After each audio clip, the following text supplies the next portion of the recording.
In the quest to make India self-reliant, infrastructure development is being given top priority by the Narendra Modi government. People-friendly and growth-friendly decisions have been taken. The call for Atmanirbhar Bharat, self-reliant India, will ensure economic strength and prosperity for every Indian. Port connectivity is a thrust area. The aim is to connect the ports to domestic production consumption centers by integrating with road and rail infrastructure.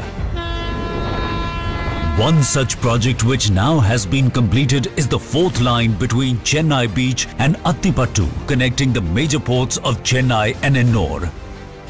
This 22.1 kilometer line running from Chennai Beach to Attipattu forms part of the Golden Quadrilateral built at a cost of 293.40 crore rupees. This line will not only ease operational bottlenecks in the region, but also facilitate seamless movement of freight and passenger trains.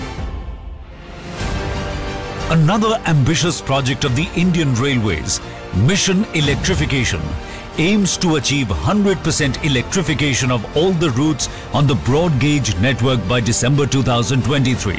It is Prime Minister's vision to thus reduce railways' carbon footprint and protect the environment. Indian Railway, under the able leadership of Prime Minister Narendra Modi, has added another feather to its cap through the electrification of the 228-kilometer Villupuram-Cuddalore-Mayiladuthurai-Thiruvarur-Thanjavur single-line section. This vital project, completed at a cost of 423 crore rupees, will facilitate operation of all freight and passenger trains on energy-efficient and environment-friendly electric traction.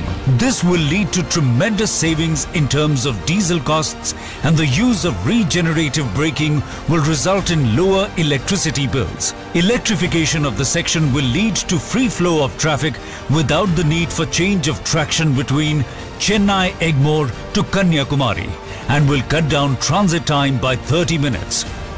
These two projects will provide faster, energy-efficient and environmentally sustainable transportation of passengers and goods. They are being inaugurated by the Honorable Prime Minister Narendra Modi today.